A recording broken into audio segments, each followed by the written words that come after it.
Olá pessoal, sou a professora Thalita, professora de língua portuguesa. Hoje nós vamos então para a nossa terceira e última aula sobre orações subordinadas. Então vamos continuar fazendo o que já estávamos fazendo anteriormente, utilizando o livro de vocês. Para isso eu preciso que vocês vão então na página 32 do livro. Chegando lá nós temos então, primeiro exercício. Por causa do assassinato do caminhoneiro Pascoal de Oliveira, o Negro, pelo também caminhoneiro japonês Kebebe Masabi, após uma discussão em 31 de julho de 1946, a população de Oswaldo Cruz, São Paulo, que já estava com os nervos à flor da pele em virtude de 2 atentados da Shinohei na cidade, saiu às ruas e invadiu casas, disposta a maltratar impiedosamente, na palavra do historiador local José Alvarenga, qualquer japonês que encontrasse pela frente. O linchamento dos japoneses só foi totalmente controlado com a intervenção de um destacamento do exército, vindo de Tupã, chamado pelo médico Oswaldo Nunes, um herói daquele dia totalmente atípico na história de Oswaldo Cruz e das cidades brasileiras. Com o final da Segunda Guerra Mundial, o eclipse do Estado Novo e o desmantelamento da Shinohei, inicia-se um ciclo de emudecimento de ambos os lados, sobre as 4 décadas de intolerância vividas pelos japoneses. Do lado local, foi sediando-se no mundo das letras a ideia do país como um paraíso racial. Do lado dos imigrantes, as segundas e terceiras gerações de filhos de japoneses se concentraram, a partir da década de 1950, na construção de sua ascensão social.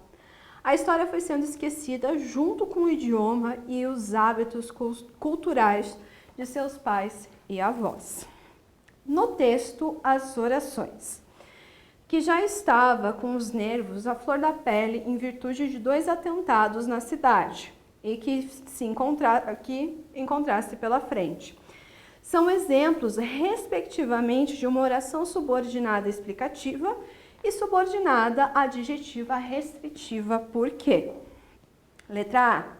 A primeira limita o sentido do termo antecedente. Gente, se eu estou explicando, eu não posso limitar. Então, letra A não pode ser. Letra B. A pausa, antes e depois da primeira oração, revela seu caráter de restrição. Não, gente, ela não está restringindo a primeira, ela está explicando. Letra C. Na primeira, a oração é indispensável para precisar o sentido da anterior, enquanto na segunda, a oração pode ser eliminada. Não, gente, na explicativa, eu posso eliminar porque ela está entre vírgulas, então não pode ser a letra C. Na letra D, a primeira explica o sentido do termo antecedente, a população de Oswaldo Cruz, enquanto a segunda limita o sentido do termo antecedente, qualquer japonês. Sim, gente, correto. A letra D, então, na 1 é a que está certa.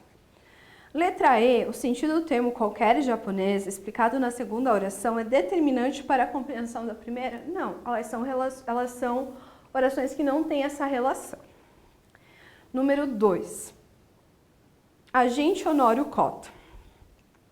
Quando o coronel João Capistrano Honório Cota mandou erguer o sobrado, tinha pouco mais de 30 anos. Mas já era homem sério de velho, reservado, cumpridor. Cuidava muito dos trajes, de sua aparência medida. O jaquetão de casimira inglesa, o colete de linho atravessado pela grossa corrente de ouro do relógio, a calça é que era como a de todos da cidade, de brim. A não ser por certas ocasiões, batizado, morte, casamento. Então era parelho mesmo por igual, mas sempre muito bem passada, a vinco perfeito, dava gosto de ver.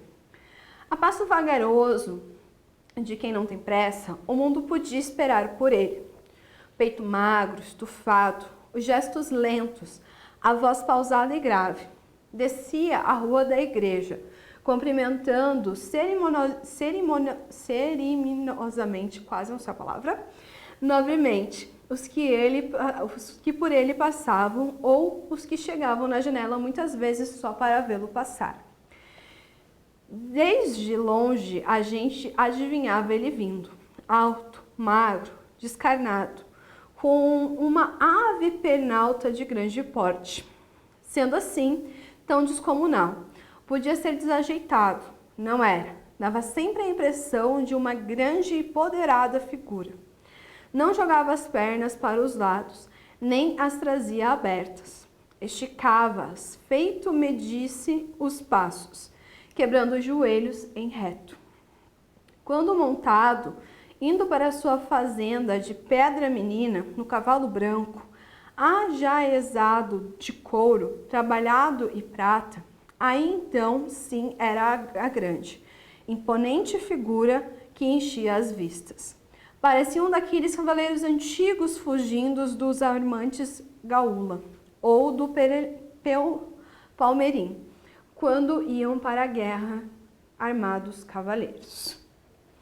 No início do segundo parágrafo, por ter na frase a mesma função sintática do vocábulo vagaroso com relação a passo, a oração de quem não tem pressa é considerada: letra A, coordenada sindética, B, subordinada substantiva, C, subordinada adjetiva, D, coordenada assindética ou E, subordinada adverbial.